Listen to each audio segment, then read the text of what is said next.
Good afternoon, everybody. Thank you for coming. On behalf of the Asian Studies Center and the Office of China Programs at Michigan State, I'd like to welcome you to this afternoon's presentation. We are very honored and delighted to have as our speaker today David Firestein. And I'd like to give you a little bit of background about David Firestein before I invite him to the podium to give his talk. David Firestein is the EastWest Institute's Vice President for the Strategic Trust Building Initiative and Track 2 Diplomacy. In this capacity, he leads the EastWest Institute's China, Russia, and United States program. So you're talking about three of the largest and in many ways geopolitically most important countries in the world.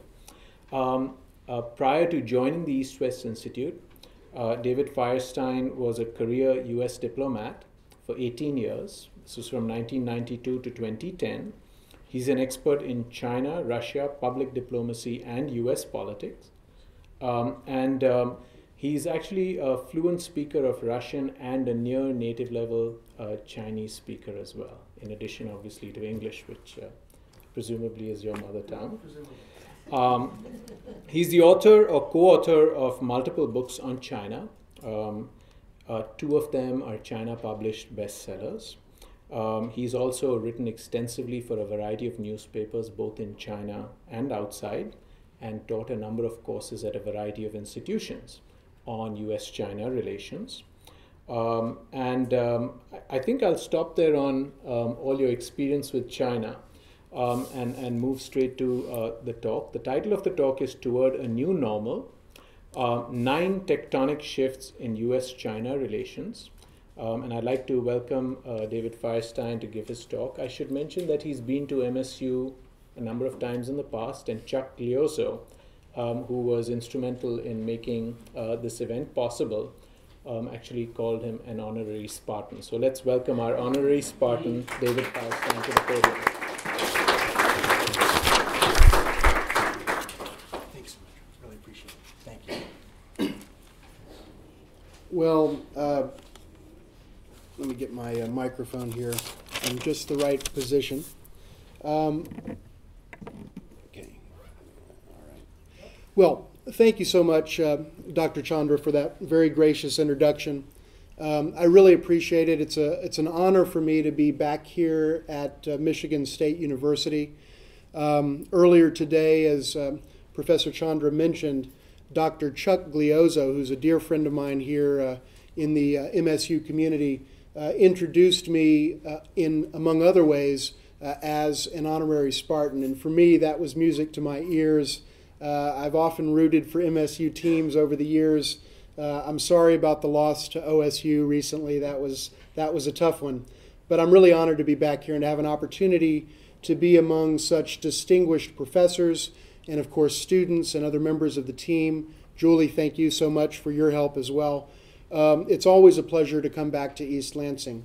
I think the topic today is a very significant one for all of us who are interested not just in the United States or China, and not just in U.S.-China relations, but also for all of those who are interested in what's happening globally in international relations and the future of diplomacy, particularly in East Asia, but more broadly as well. And it's the topic of what's happening in U.S.-China relations, and more specifically, what I refer to as the 9 tectonic shifts that are occurring beneath the surface, that are very profound, and that are having a very significant impact on U.S.-China relations and on the global international politics scene. So today what I want to do is talk for perhaps 35 minutes or so, leaving a good bit of time for your questions and comments at the end of the presentation. And I very much hope that you won't be shy, and I know MSU audiences never are shy, about sharing their insights and asking good questions. But I'd like to talk about 3 categories of changes in the landscape for U.S.-China relations. Number 1, in the economic sphere. Number 2, in the political sphere. And number 3, in the geopolitical sphere. And in each of those 3 categories, I want to highlight what I regard as 3 tectonic shifts in each of those 3 areas for a total of 9 important shifts. Now, let's start with the economic dimension of U.S.-China relations. I think at the outset it's important to note that the economic, trade, and investment dimension of U.S.-China relations is a profoundly important element of the bilateral relationship. The scale of trade between the 2 countries is virtually unmatched, unrivaled in the world. The 2 countries, the United States and China, do about $500 billion a year in two-way trade. That's a figure that dwarfs virtually every other bilateral trading relationship in the world. Perhaps only the United States and Canada might have a figure that is in excess of that. So you have an enormous relationship that is of deep consequence both to China and to the United States in different ways, and frankly that is enormously consequential for the world economy as well. Obviously the United States is the largest economy in the world. China has become in recent years the second largest economy, and in a few short years, perhaps by 2020, maybe even a year or 2 earlier, China is projected to overtake the United States as the #1 largest economy in the world. So what's happening economically in terms of the U.S.-China relationship is very significant for both these 2 countries and more broadly. And within the context of economics, there are 3 very significant, as I would call it, tectonic shifts that are playing out, and that's what I'd like to talk about now. The first such shift is that it has 2 parts to it, and that is that for the first time in modern history, the United States is dealing with China out of a position of sustained economic weakness. Now, there have been patches here and there where the United States has been weaker than it is in its strongest years economically.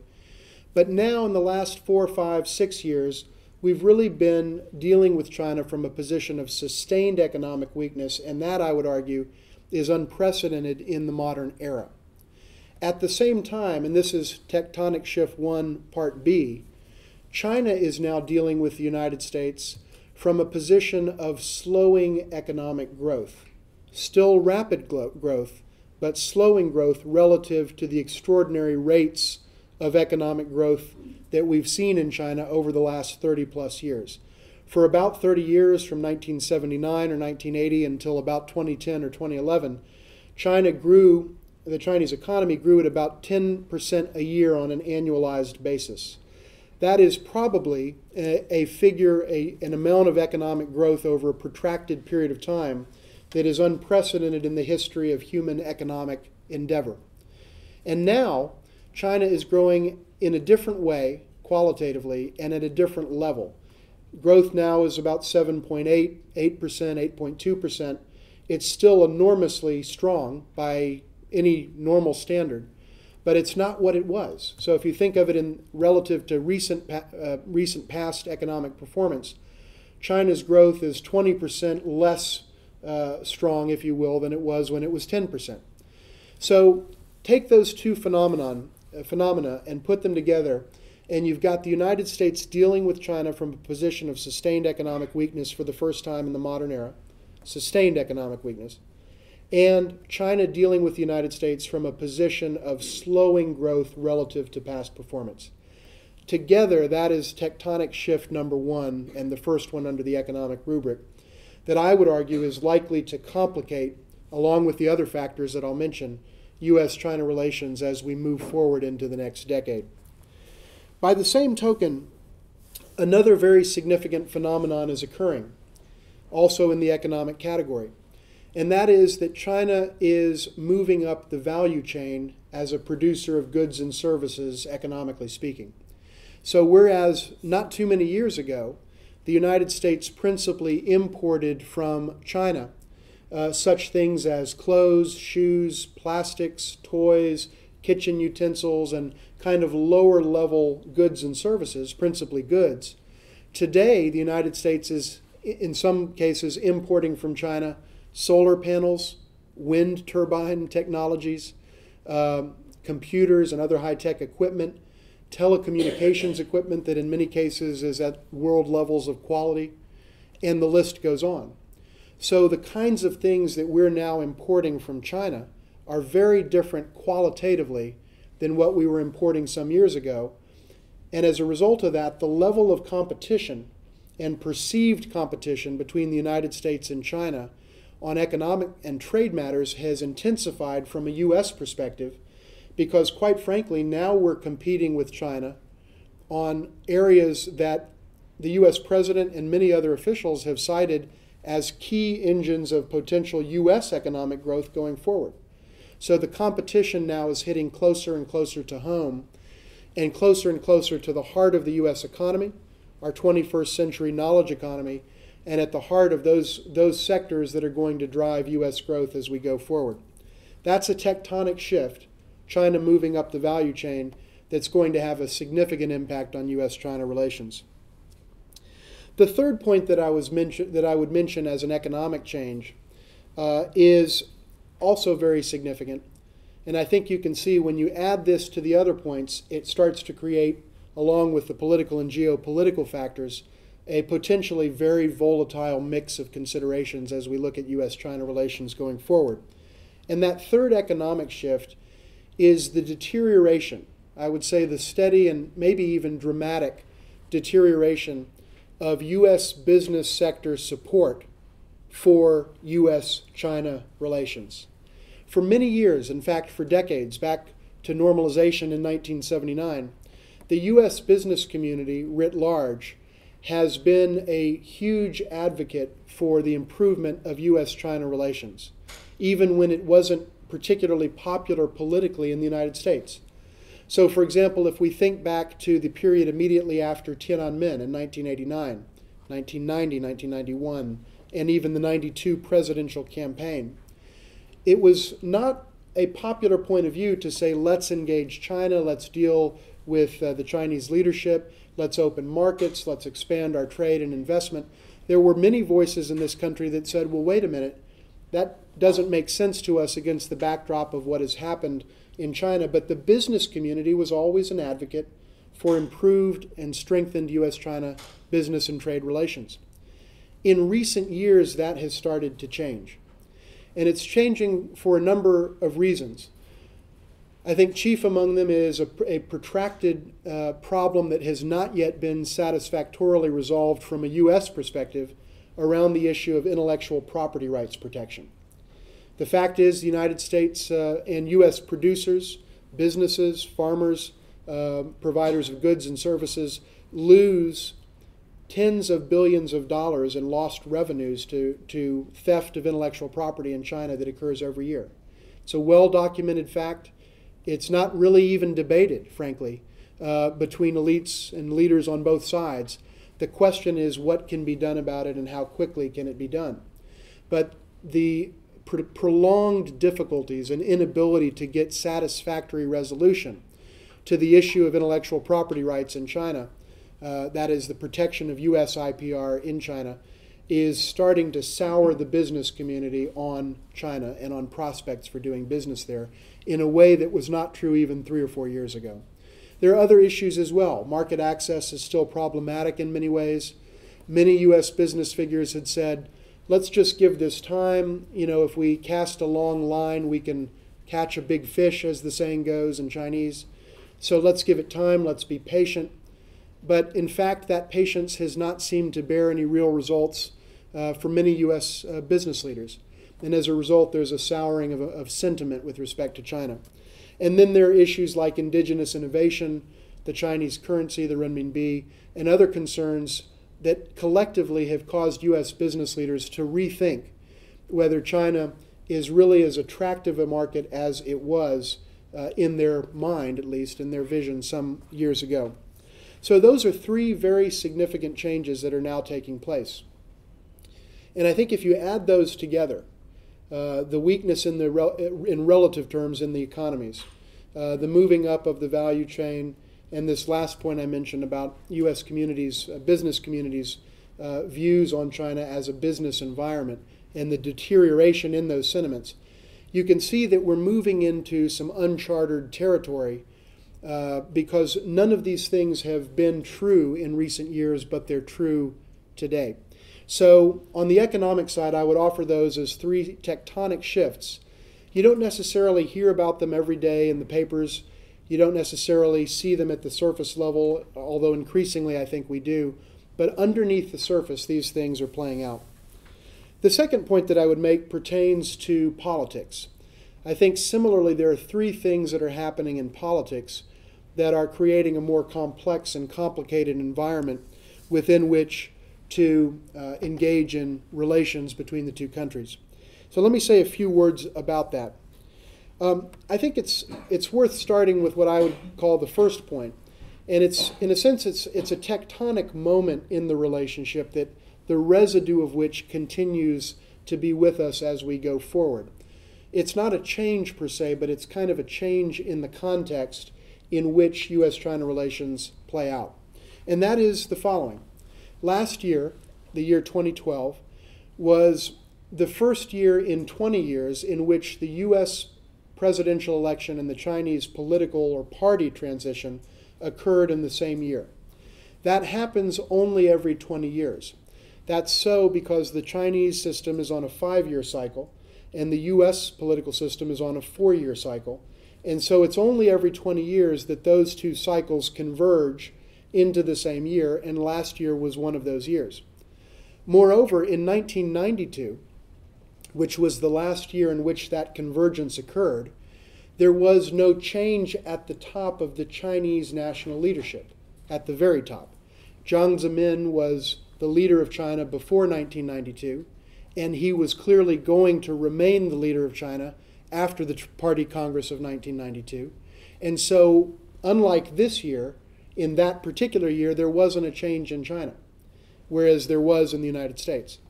So if you think of it that way, and you'll see the point that I'm coming to here in a moment, the 2012, the year 2012, was the first year in history in which there were real or possible changes in the leaderships of the two nations playing out at the same time.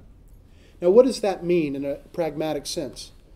Well, what happens usually in all the off years where either we have an election and the Chinese don't have a transition, or they have a party transition and we don't have an election, what normally happens is when one side is going through the tough and heated rhetoric of the politics of U.S.-China relations, the other side is not, which means that the two leaderships are not going through those tough rhetorical and political demands at the same time, which means that the side that's not facing an election or a transition can be a little bit more restrained and a little bit more tolerant of rhetorical excesses on the other side, because after all, this is not their year for a transition. In 2012, that changed. So both on the U.S. side in our presidential election and on the Chinese side in the Chinese Communist Party's party transition in November of last year, both sides in their own ways, in very different ways, were going through some sharp-elbowed politics at the same time. And so, in a sense, it created a mutually kind of inflammatory environment rhetorically in various ways, and I could cite examples, that contributed to a more negative atmospherics in U.S.-China relations than we've seen politically in some time. The residue of that unique and first ever convergence in 2012 is with us today. And so we see, and I can cite examples shortly, but we can see examples of tough language enduring on from this intense political season in a way that might not have occurred had the two electoral seasons or transition seasons occurred at different times as they normally do. So that is the first tectonic point that I would make.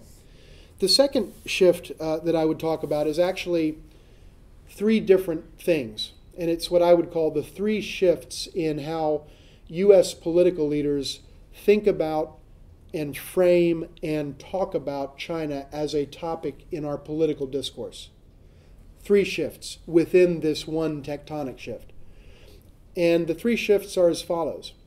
First of all, whereas in the past U.S. political figures from both parties thought of China principally through the prism of human rights, today that has changed, and now political leaders think about China and talk about China principally through the prism of trade, economics, and investment, and ultimately national competition. National competition. So we went from a human rights frame to a national competition frame in a short period of time. I'll cite an example of that in a minute. The second basic change is that, and it's concomitant, if you will, to the first, that China went from being, and here I'll just say this sounds kind of odd, and it is, and I'll give you examples in a second. China went from being a foreign policy issue in the United States to what it is now, a domestic policy issue in the United States. China is no longer a foreign policy issue in this country. It's a domestic policy issue. And I'll cite examples of that, but it's a remarkable change in the way U.S. political leaders, including aspiring candidates for president from both parties and others, view China.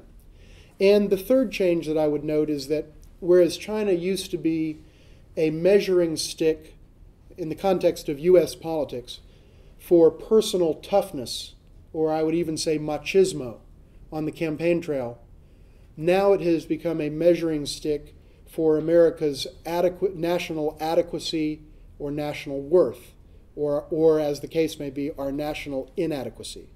So rather than holding up China to show you, let's say the voters of East Lansing, how tough I, a candidate, am about China, I now hold China up to show how much work we in America have to do to catch up in certain important areas.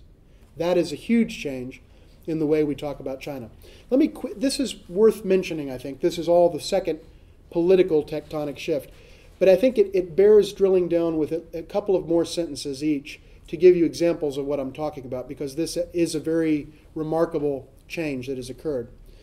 With respect to the first point, human rights becoming now national competition, I would point to President Obama's last three State of the Union addresses.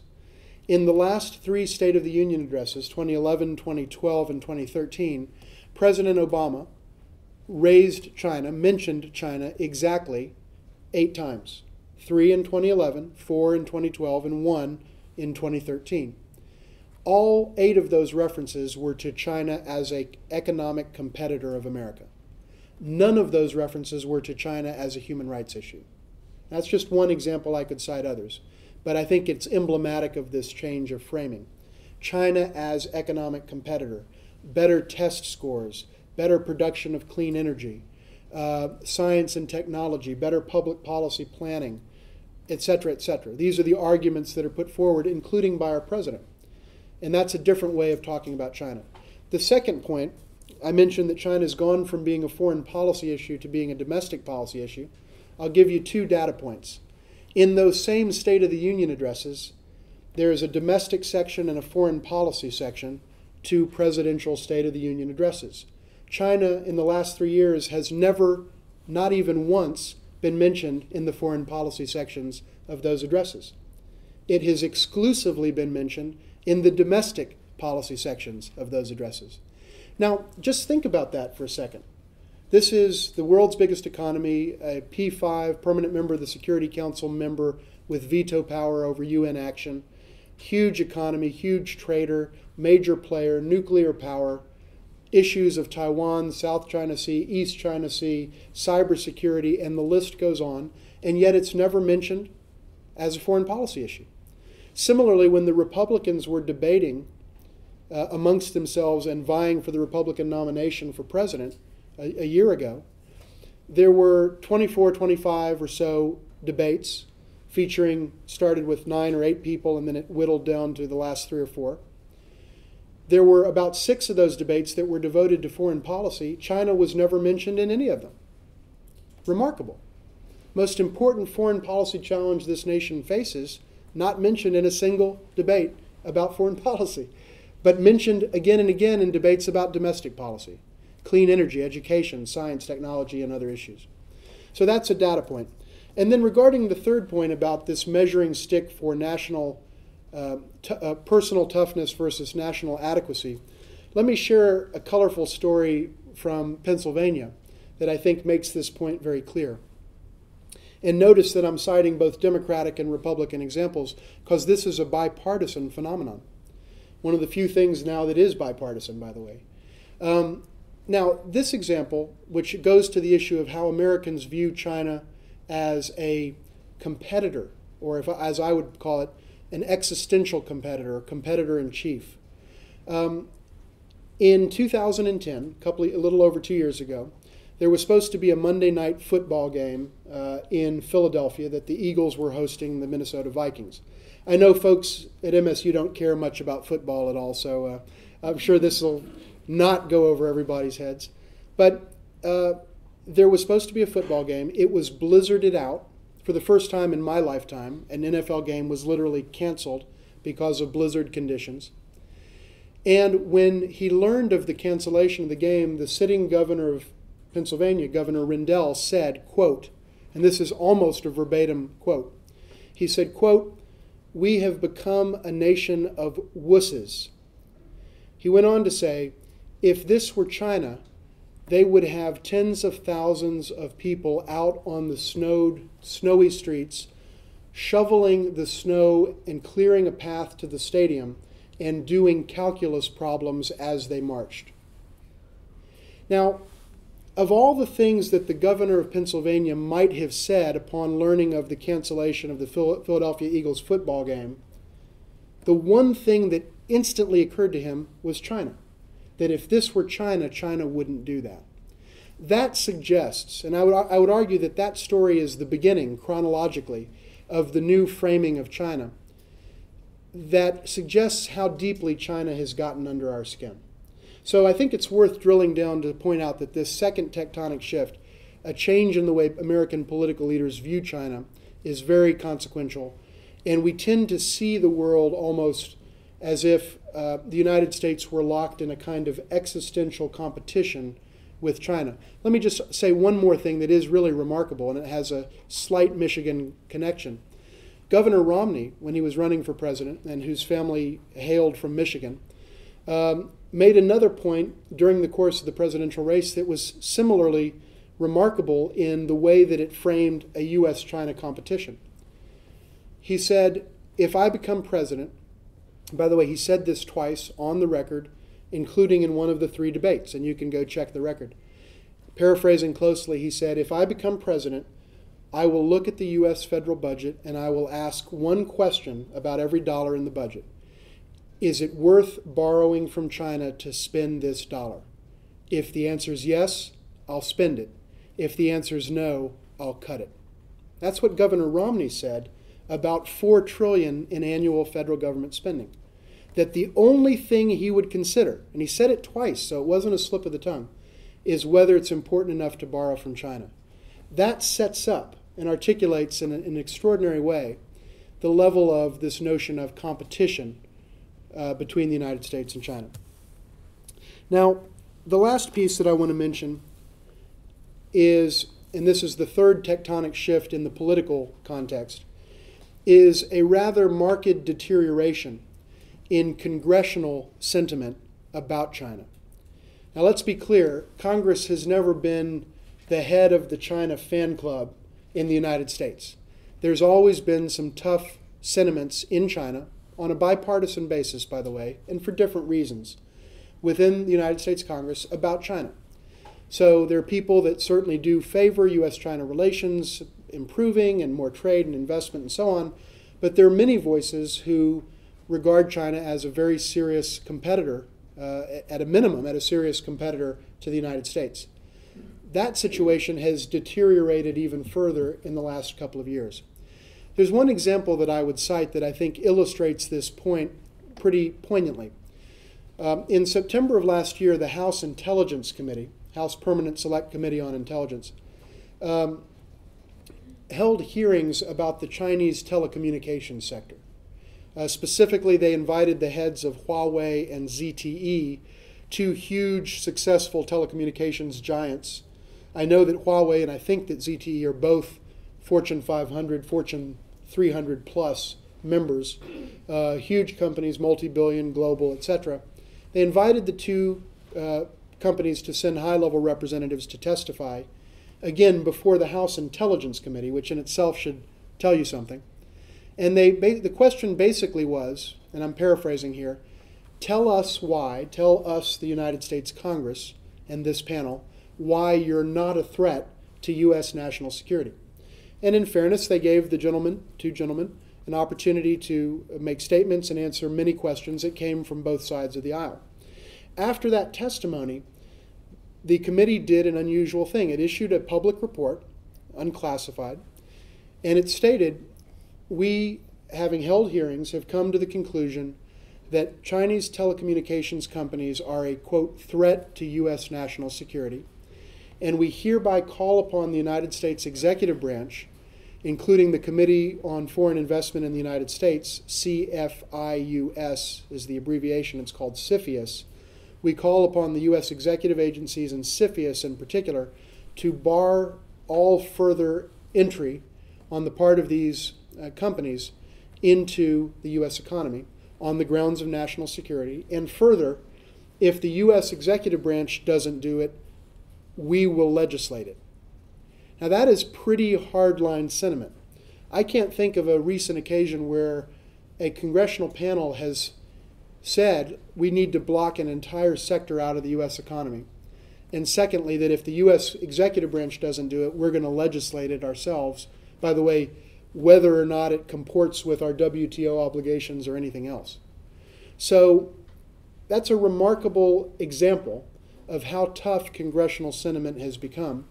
And as we were talking about earlier, Professor, the issue of cybersecurity now is a very big issue in U.S.-China relations. I think many of you have seen the reporting recently about reports that indicate that China, in one way or another, the military, the government, or others, are involved in serious attempts to undermine U.S. security in a couple of different ways, through essentially economic espionage on the one hand, or in a sense probing for cyber vulnerabilities in the context of a potential cyber warfare attack in the future.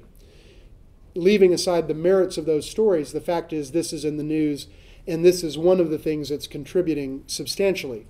It's not the only factor, but it's one of them that's contributing to a sharp deterioration in congressional sentiment. So 2012, as an unusual moment, that the residue of which is still with us, the three shifts in U.S. framing of China politically, and now a sharp deterioration in congressional sentiment, which, by the way, let me reiterate, matches a sharp deterioration in U.S. business community sentiment. These are things that are happening, and that's 6 of the tectonic shifts that I want to share. On the point about the deterioration of sentiment, it also is worth pointing out that oftentimes on matters like this, as U.S. business sentiment goes, so goes congressional sentiment, for reasons that I think are obvious to anyone that understands the U.S. political system, in which businesses often are sources of enormous amounts of campaign funding for candidates for office. And when business sours on China, I would argue it's probably not coincidental that congressional sentiment also sours on China. But there are also independent reasons for those dynamics as well. The last set of issues I want to raise pertains to the geopolitics of U.S.-China relations and the East Asian region. The United States and China are huge countries, very important players in the world, as we all know. The United States is effectively the lone superpower in the world by any number of measures, but China clearly is a rising power that is taking on more and more of a significant role, not just in its, if you will, home region of the East Asia or Asia-Pacific region, but also more generally across the globe. And so one of the things that we see are shifts in the geopolitics of the relationship that reflect some of these developments. Let me give you, again, 3 examples. The first shift that I would articulate is China is a rising power, not just from the standpoint of its economic performance, but from the standpoint of its military. The Chinese military, the People's Liberation Army, PLA, has been growing above GDP growth rates for quite a few years now. So as fast as the Chinese economy has been growing at about 10% a year, now approximately 8% a year, the Chinese military has been growing faster than that, faster than GDP in recent years, and has scored some significant new achievements in terms of new equipment, new capabilities, and a new and enhanced ability to project power beyond its borders to a greater degree than we've seen ever before. So, for example, just as one data point that I think illustrates this point, China now is the proud owner of an aircraft carrier, something that didn't exist 12 months ago or 2 years ago, but that does exist in a harbor in China today, an aircraft carrier. Now, as you look at why China would have an interest in developing its military capabilities, there are some very obvious and understandable reasons that emerge. As a country becomes more powerful, its interests and its own sense and definition of its interests start to expand. And so it goes back to that basic truth of international relations, which I learned many years ago at Georgetown. Interests are a function of power. Interests are a function of power. As a country becomes more powerful, its interests grow. As a country's interests grow, it needs an enhanced ability militarily to defend and protect those interests. And that's what we're seeing occur in China. It's not something that is difficult to understand, but it is a very significant phenomenon that is occurring that I would call one of the tectonic shifts in the geopolitics of the region. A second tectonic shift is one that has been very prominently and publicly announced, and that has generated a lot of commentary both in the United States, in China, in Asia, and around the world, and that is what is referred to as the U.S. pivot to Asia. I think many or all of you have heard that term. It was rolled out by President Obama and his team as a specific Obama administration initiative a couple of years ago. And the basic logic, according to the President and the White House and the State Department, is very clear. And I'm paraphrasing here. These are not the exact words, but it's the exact sentiment. We've been bogged down for too long in the Middle East. We, the administration, and the Obama administration, recognize that Asia and the Asia-Pacific region is the most important region for the United States long-term, bar none. Therefore, we have to reallocate our strategic attention, and we have to reallocate our resources to reflect the fact that Asia is the most important region long-term for the United States of America. That's principally true economically and in terms of trade and the opportunities for U.S. jobs and so on, job creation here, exports to Asia, and so on. But let's also not forget, the United States has fought 3 substantial wars in Asia within the lifetimes of many U.S. policymakers. In obviously World War II in terms of Japan and across the Asian theater, obviously Korea in the 1950s, and Vietnam, of course. And so in the memories of many policymakers in this country, we've seen hundreds of thousands of Americans die in Asia. So not just economically, but in the sense of our strategic psyche, our mindset about what it takes to secure America and defend our values, Asia hits very close to home. Now, if you take these 2 tectonic shifts that I've just mentioned and juxtapose them with each other, you have a scenario where China is increasing its military power at the same time that the United States is, quote, rebalancing or returning or pivoting to Asia.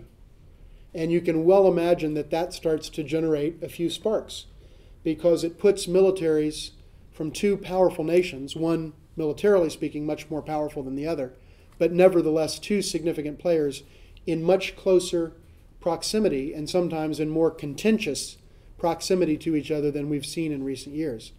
Now that is a volatile combination geopolitically. China's rise and the U.S. return, quote unquote, or pivot or rebalancing to Asia. By the way, I'll just offer one other thought.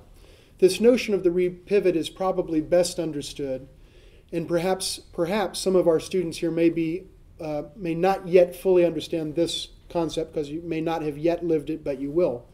But it's the notion of rebalancing an investment portfolio.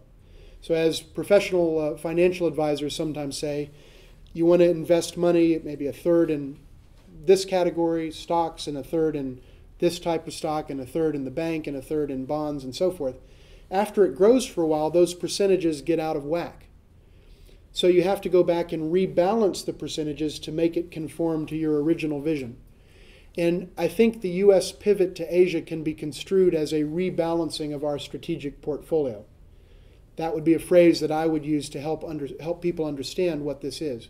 It's gotten out of whack over the last 10 or 15 years, and we need to get it back into the right level of proportionality and recognize the critical and central importance, as the President has said, and as I would agree and many others would agree, of Asia in U.S. foreign policy thinking. Now the third piece, and then after this I'll conclude. The third piece is, I think, a very significant dynamic that's playing out. And I will conclude shortly so that we do have plenty of time for your questions and thoughts as well. I'm cognizant of our time limitations. This third tectonic shift, it's the last of the 3 and the last of the 9, is, to put it succinctly, a new scenario in U.S.-China relations in which the following is true. That whereas in the past, either the United States and China have dealt with each other from a position of economic strength and growth, or the two countries have been joined together by a grand common objective. Today, neither of those things is true, and that is a first in U.S.-China relations since 1972. Now let me explain what I mean here. If you look at U.S.-China relations as a series of decades, and oddly enough, in a sense, the natural history of U.S.-China relations largely comports to a decade-by-decade framing of the relationship. What you see as you look at the 4 decades dating back to 1972, and I mention 1972 because that's when Nixon and Kissinger opened China up from an American vantage and contact really began in earnest. If you look at the 4 subsequent decades to 2012, what you see is that one of 2 things were true. Either the countries were pursuing a grand common objective and/or we were dealing with each other from a position of economic strength and growth. The 1970s, the U.S. and China were bound together by the oldest principle of international relations. The enemy of my enemy is my friend. And there was a desire to counter the Soviet Union. And we both, in a sense, to put it in popular parlance, disliked the Soviet Union more than we distrusted each other. And so we came together in common cause to kind of check Soviet power.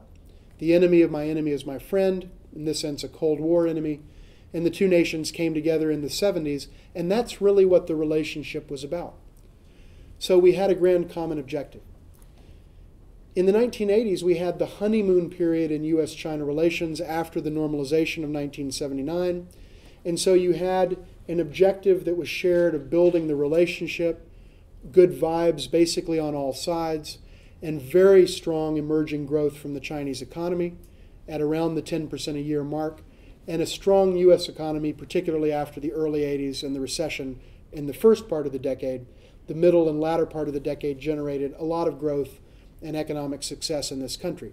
Remember, those were known in the United States as the years of greed, so something good must have been going on economically for that to be true in terms of growth. Now, you go to the 90s, which is the decade after Tiananmen, which occurred on June 4th, 1989, and the dynamics changed.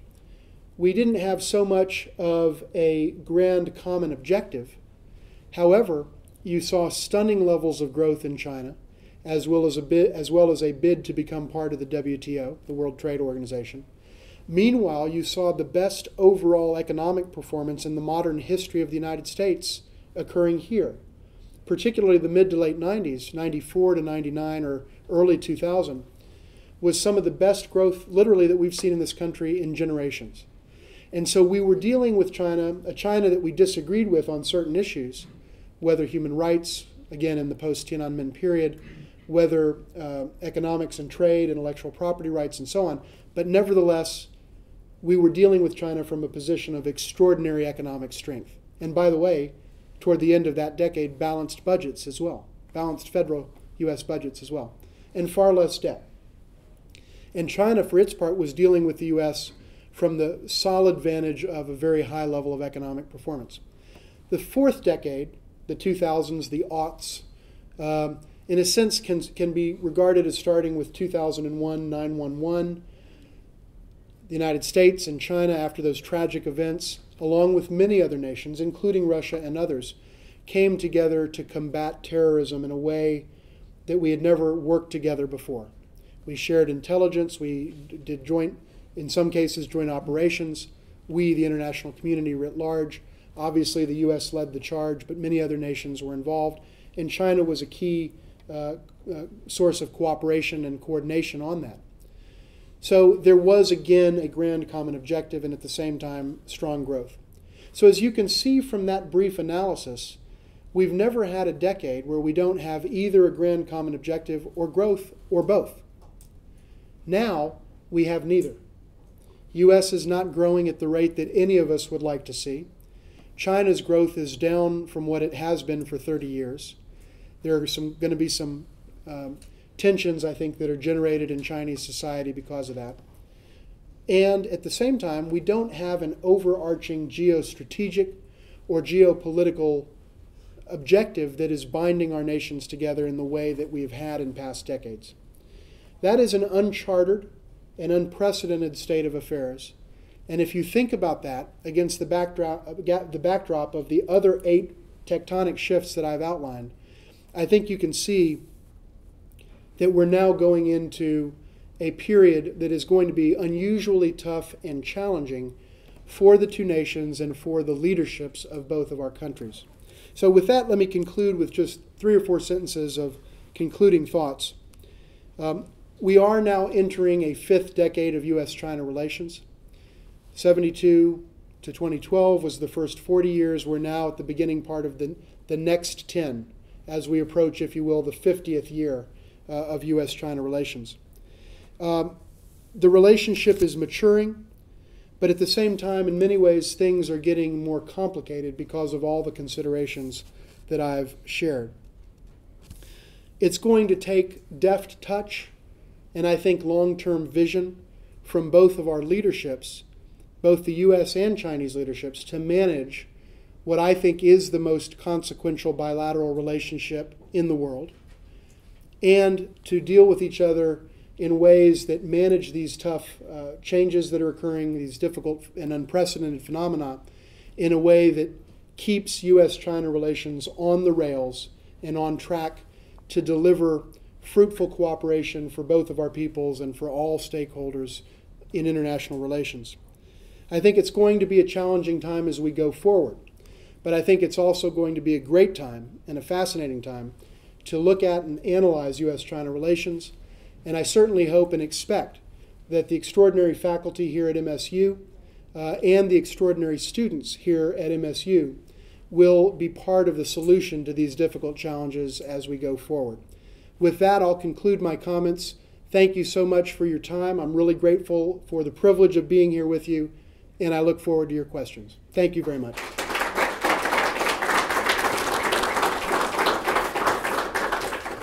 I think the room's small enough that we perhaps don't need to pass the mic around, so should we keep it open? Please raise your hand, and Mr. Firestein, if you could call on. Absolutely, Professor. Thank you. Any questions, comments? Yes, sir.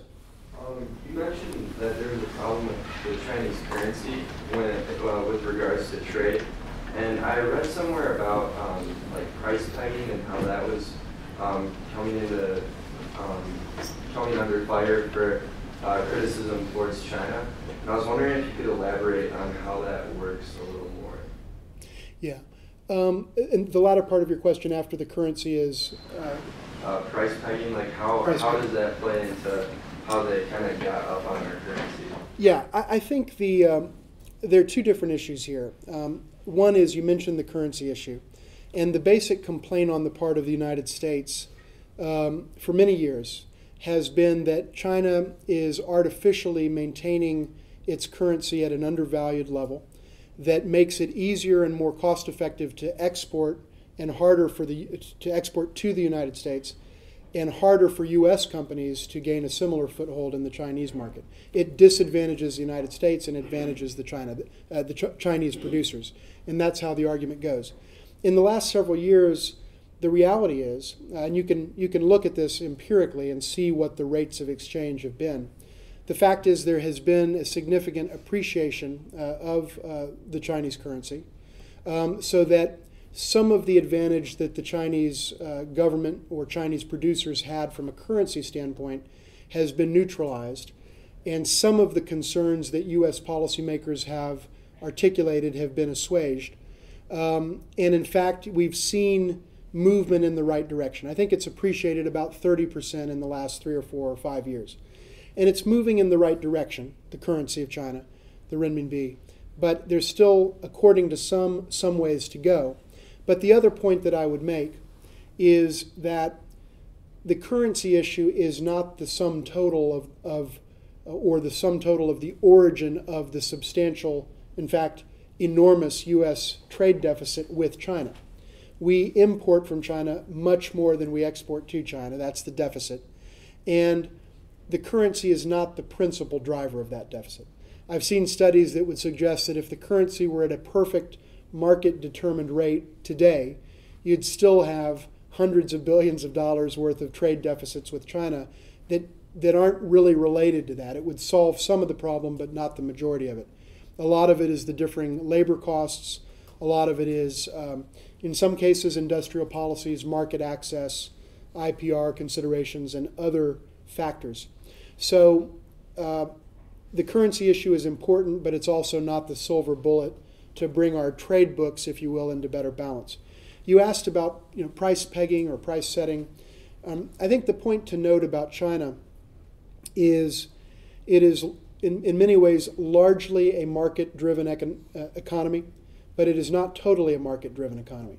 There are still vast swaths of the Chinese economy that are owned, in which the means of production, if you will, the capital, are owned by the state/party, or owned by the state and run ultimately by the Communist Party of China.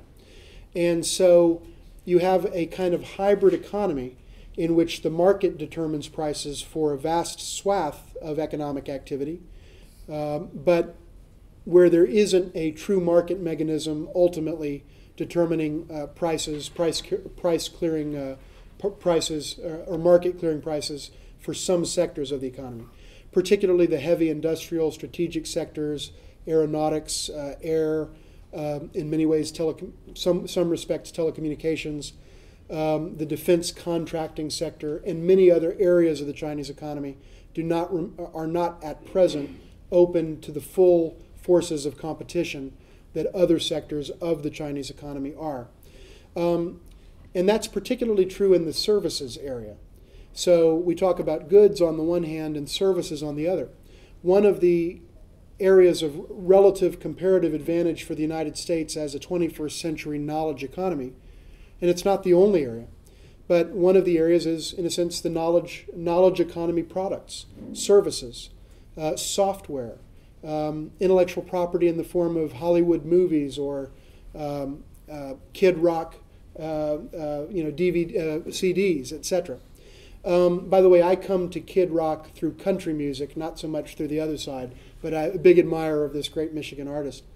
But the fact is, in all of these areas, the United States has great advantages, comparative advantages from an economic and trade standpoint, but we don't generally have the full-throttled access to the Chinese market that, in many cases, these comparable Chinese goods and services have to our market.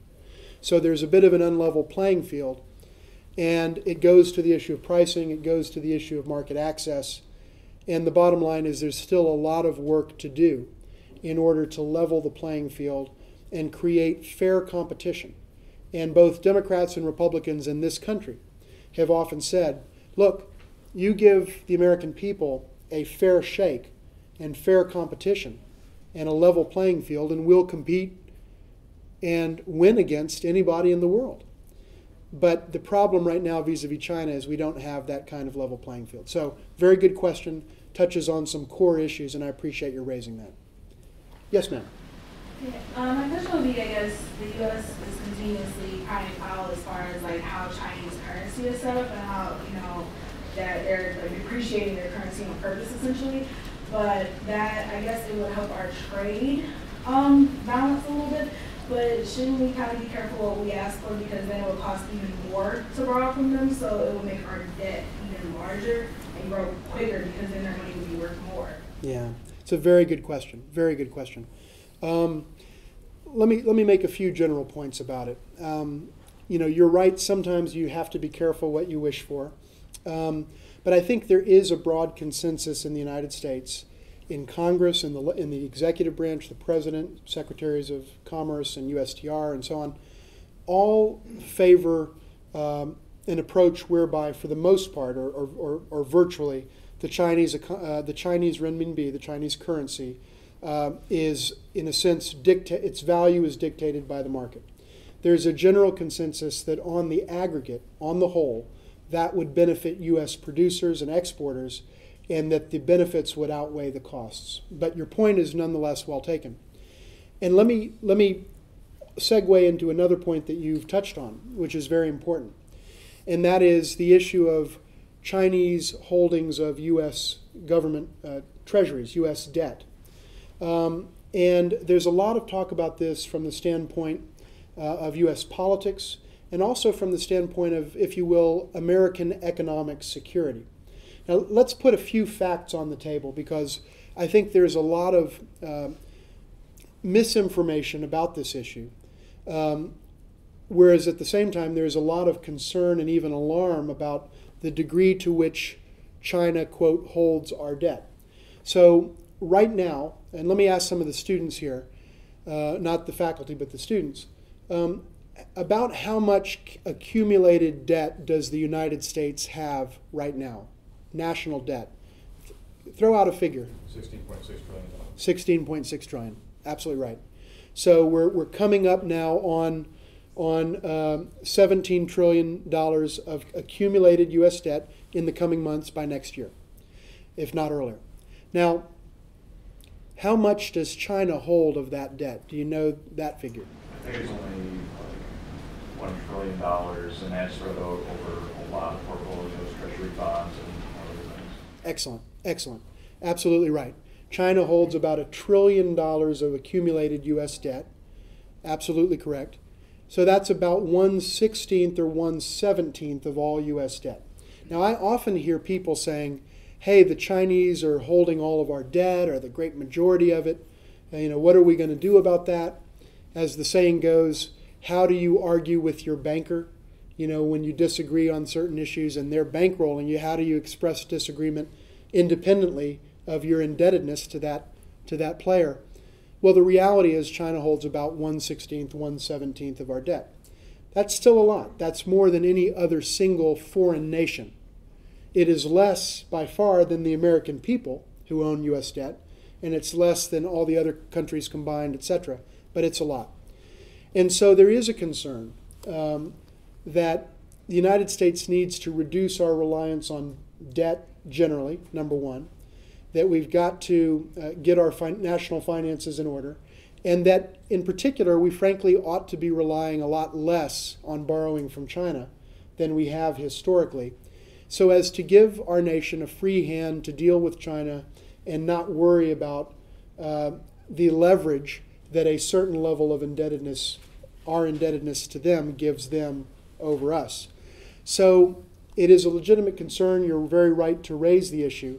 But I just wanted to put the facts on the table and say it's a problem, it's an issue to deal with, but it's also not as dramatic as it is sometimes misportrayed to be when folks talk about, quote, the Chinese holding all of our debt.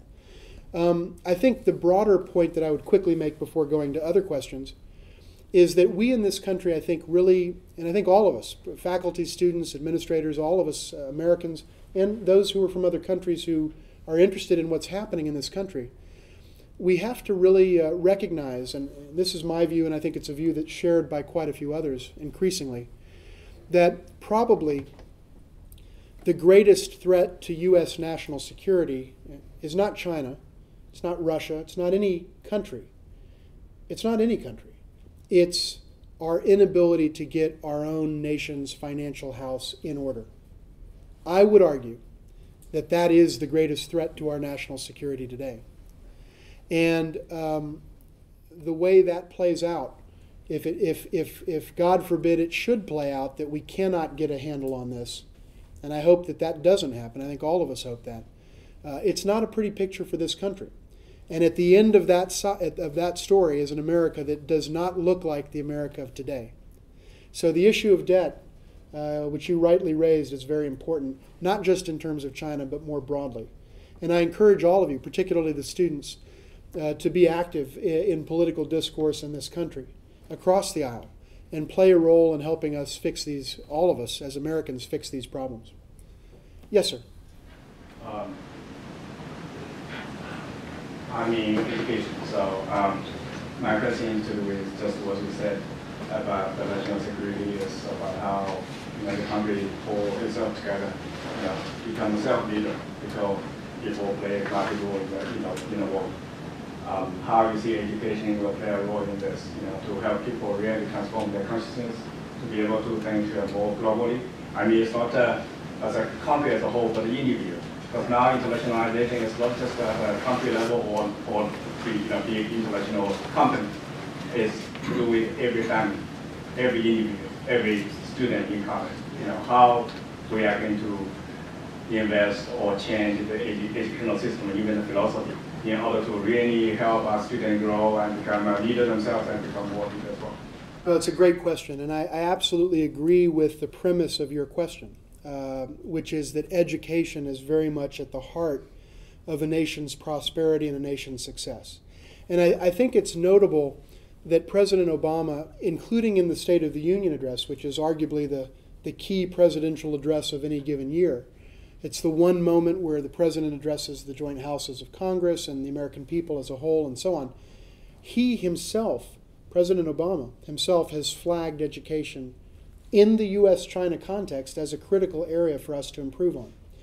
He and others have cited the fact that in many ways, Chinese schools, by some measures of academic performance, are outperforming a lot of U.S. schools. And in math and reading and so on, science, of course. And these are critical skills for a country to build the foundation for its future prosperity. And the workforce, the kind of workforce that can deal with the challenges of the 21st century workplace, which is increasingly internationalized, global. Markets are increasingly global in nature. And the bottom line is, if we lose the education competition in this country, we're going to lose the economic competition. There is no way that you dissociate those two things from each other. I think one of the things that President Obama, for his part, has called for is a sharp uptick or increase in the number of U.S. college and graduate students that go to China to study. I think that's a very thoughtful and important point. There are far more Chinese students that study here in the United States than there are American students that go to China, as I once did, and perhaps some of you have or will, and I encourage you to study abroad. A very significant experience to have. The imbalance between Chinese here and Americans there is very stark. The president, I think, has rightly said we need to do better. And by the way, that's true for all countries. I'd like to see more and more U.S. students spending time overseas. I saw a sign downstairs in this building that said, did you know, it was in Spartan green and white, said, did you know that 1/4 of MSU students study overseas? And for my part, as someone engaged in international relations and foreign policy, I'd love to see that number go to 1/2 or 3/4 or even every student. Obviously, there are practical considerations, and not everyone necessarily has career aspirations that take them overseas. But the fact is, I think we ought to do more in terms of study abroad. And quite frankly, at a more basic level, I certainly would agree with the bipartisan analysis that is out there that says that we in this country have got to do a better job of educating our young people, and here I'm talking K through 12, and arming them with the skills they need to succeed in a 21st century office place. because the skills you need today are not the same ones that you needed when I graduated some number of years ago. And there's much room for improvement. The president has said it. Republican candidates for president have said it. How we get there is a source of debate. But I would just conclude my brief comments on this by saying you're absolutely right. Education is critical.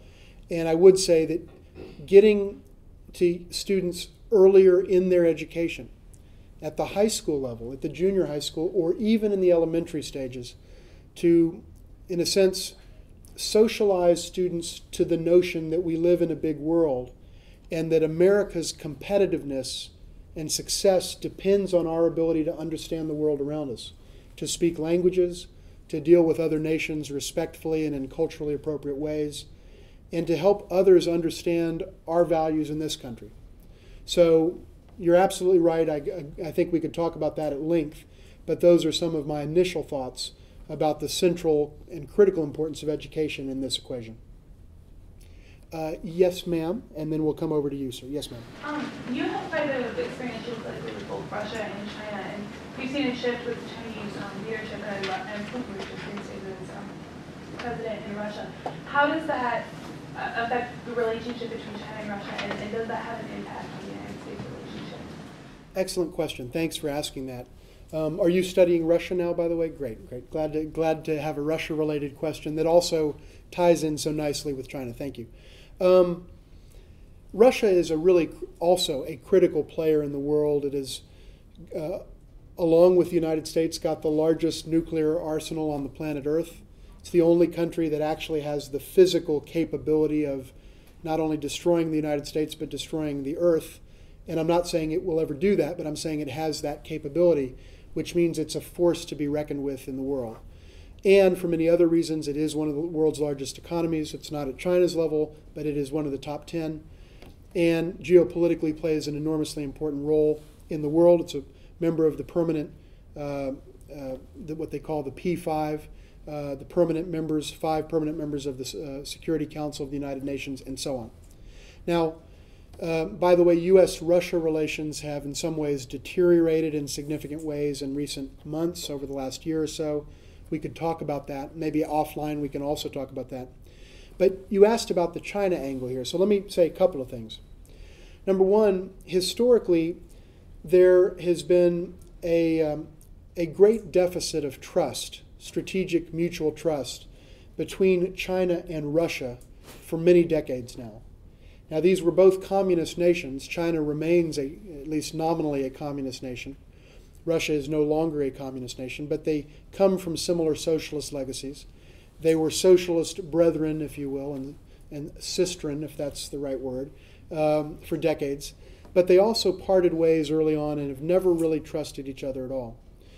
As a result of that and other factors, the two countries have never developed a very robust trading relationship, and in fact probably greatly underperform their potential in terms of the flow of goods and services back and forth, notwithstanding the fact that they share a long border, a very long land border, which in fact generated some skirmishes in years past, but now is basically a border of peace. But the fact is it's a very underwhelming trade relationship. Whereas the United States and China do about $500 billion in trade, 500 billion roughly, a year in two-way trade. The Chinese and Russians probably historically have done 20, 30, 40 billion in that range. It's currently maybe around 30 or 40 billion. I don't have the exact figure at my fingertips. But I know that the projection is that China-Russia trade is going to increase to about 80 billion in the coming years, and it may reach 100 or 200 billion in the next foreseeable future, namely in the next 5-10 years. Now that would be an enormous change, and that would, I think, usher in a very different kind of period in relations between those two countries. One other very significant thing to point out, and in fact, let me make 2 points. China and Russia, despite a lot of distrust mutually, and despite a kind of underperforming economic and trade relationship, often see the world for slightly different reasons in very similar ways. And they also take issue with many things that the United States does. And they also, I might add, tend to be very similar in their critique of U.S. foreign policy and in their analysis of things that are happening in the world, whether those issues are Iran and its nuclear program and what the UN should or shouldn't do about that, whether the issue is Syria and what the UN should or the international community should or shouldn't do, and the list goes on.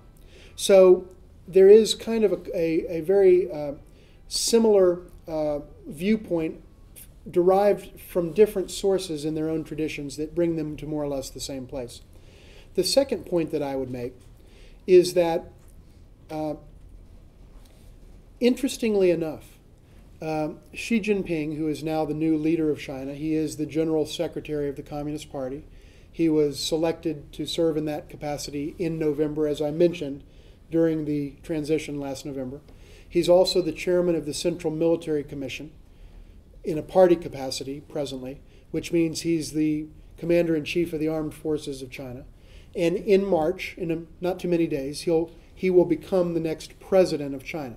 With those three titles, he'll be the leader of China for the next 10 years. Now, his first visit overseas will be where? To Russia. And that's rather interesting.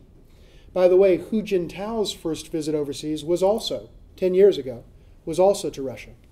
But I think it's remarkable that Xi Jinping, whose daughter is reportedly studying at Harvard University, is choosing his first overseas visit to be to Russia. And I think that that is not accidental. These things aren't generally accidental.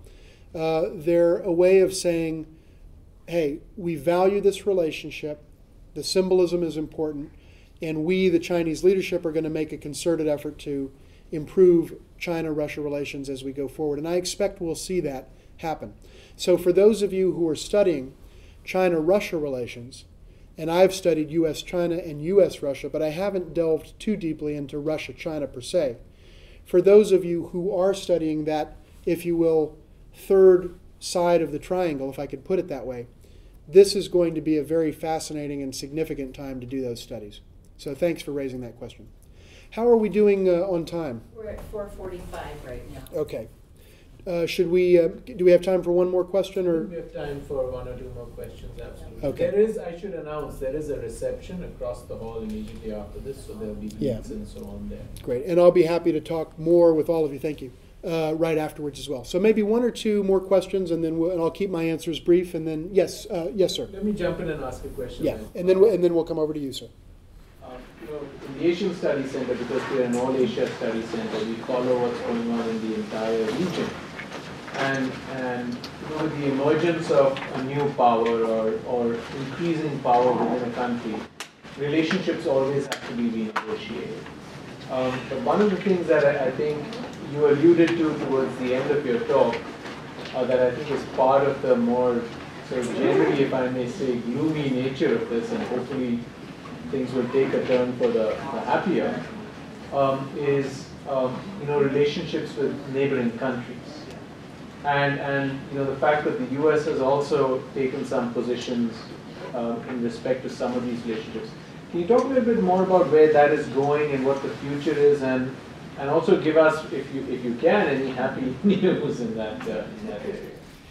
Thanks so much for the great questions.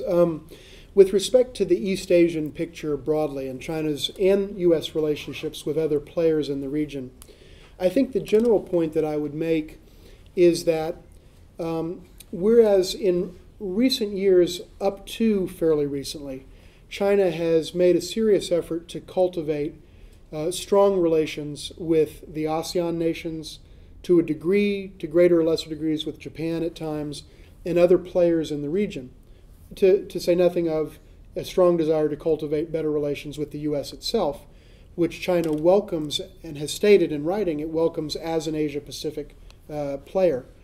The fact is, in recent years, for a variety of reasons, China's relations with some of its neighbors have deteriorated.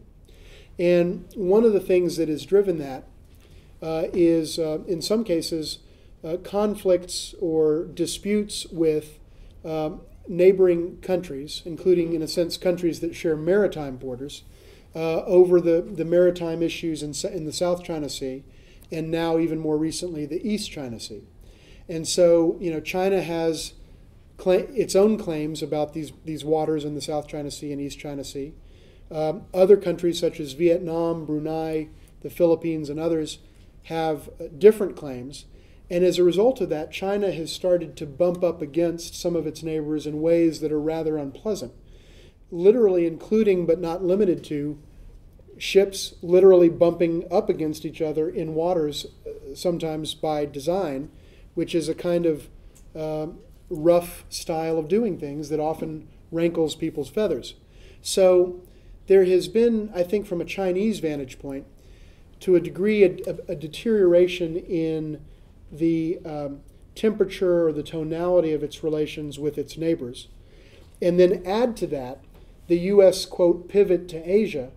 And quite frankly, there are many in China, scholars and some officials, that would say there is a sense of a kind of effort by the United States and our Asian allies, including the 5 U.S. Asia allies are Japan, Korea, Philippines, Australia, and Thailand. We also have a strategic partnership with Singapore, which is almost a quasi-ally. China's beginning to feel rather hemmed in. It has more territorial borders, that is, it borders more countries than any other country in the world. And it's surrounded on its coast by countries that are mostly or disproportionately U.S. allies.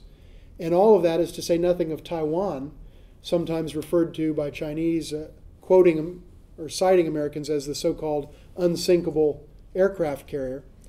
And all of a sudden you've got a rather volatile mix. So there's a lot going on. And for those who are studying the East Asia region, this is a fascinating and challenging time. And I think that there is a higher level of tension in the region today than I've seen in any number of recent years. Let me make one other point before briefly just addressing your last question. And that is, I think if you were to ask most people who study foreign policy, at least from an American perspective, but I think people anywhere, what are the likeliest flashpoints in the world in terms of potential conflagration in a military sense? Literally, where might the next war on Earth start? High on the list of the top 5, 6, 7, 8, or 9 places would be several places in Asia. There are a lot of people that would put, obviously, North Korea at the top of the list as a place that is very potentially a powder keg in terms of the real potential for conflict. And by the way, North Korea is a nuclear weapons state. The stakes are very high there. There are a good number of people that would put Taiwan toward the top of the list.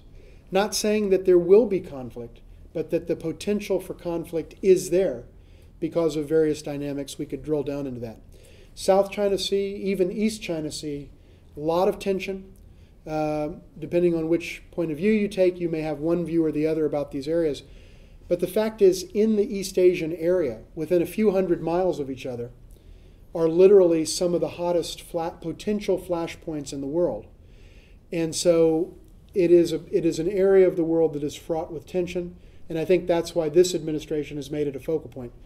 To answer your question about gloomy versus happy, I guess I would say I'm trying to be realistic, and I think the real story of what's happening in U.S.-China relations and the real story of what's happening in the region isn't gloomy, but it is also not all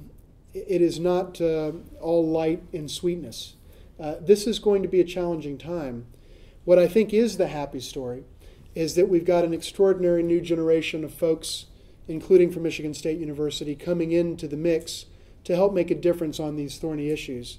And I mean that very genuinely, because oftentimes problems that folks currently in office or working on these issues can't deal with have to be dealt with by the smarter folks who come along in the next generation. So that, I think, is the happy note. And I'm not alarmist about it, but I think we've got our work cut out for us. Yes, sir, final question.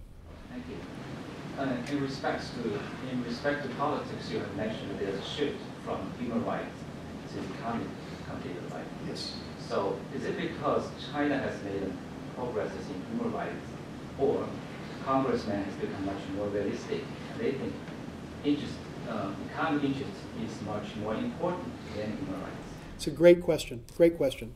And let me just say that in my judgment, my interpretation of this shift is not that U.S. leaders think that the human rights picture in China is better, because they don't. But whether they're right or wrong, one can debate that. But they definitely don't think that the human rights picture in China is better. But what they do think is, in a sense, these are my words, obviously not theirs, but my analysis is that many leaders in this country, in a sense, feel that we almost can't afford the luxury right now of spending our time and capital dealing with China on the very important issue of human rights, because we're in some ways falling behind on issues that are affecting the daily lives of average American workers, farmers, and businessmen and ranchers in this country. So, in a sense, it goes back to that old 1992 statement. It's the economy, stupid. And that is very true now for how U.S. leaders look at China. They look at China through the prism of what's happening in this country economically. And let me go back and make a point about perceptions. When you're growing at 4.6% a year, or sorry, let me restate that. When you have 4.6% unemployment in this country, which is the lowest level of unemployment in the modern history of America, and which we had in the 1990s. When you're looking at China from a position of 4.6% unemployment, you feel emboldened and empowered to address all kinds of other issues because things are good here. China looks different from a perspective of 4.6% unemployment than it looks from a perspective of 10.1% unemployment or 7.8%. So as things deteriorated here economically, I think leaders in this country of both parties started to say, whatever is going on human rights-wise in China, our most significant interest at this time, in light of our current economic performance, is the economic and trade basket of issues, and that's where we have to focus our efforts. So it's a very good question, and I feel very confident that the analysis that I'm sharing is an accurate assessment of what U.S. elites think. Whether one agrees or disagrees with what they think is a different story, but I think this is a fair characterization. And the reality is, and let me just say, bear in mind what has happened from a human rights standpoint just in the last few years. And I'm citing this to simply substantiate the point that I'm making, that U.S. elites don't perceive that China's human rights picture has gotten better. At the end of 2010, a Nobel Peace Prize winner in China was put in prison. Now, one doesn't have to judge that for purposes of this discussion to say that it shouldn't surprise anyone that when a country puts a Nobel Peace Prize winner in prison, that's going to have an enormous impact on popular perception in this country about the human rights picture in China. So these are the kinds of things that have happened, and that's why I believe that it's for the latter reason, not the former reason, that the increased emphasis on economics and trade have occurred. But it's a great question. I appreciate your asking it. Thank you all so much. Go Spartans. Really appreciate it. Thank you.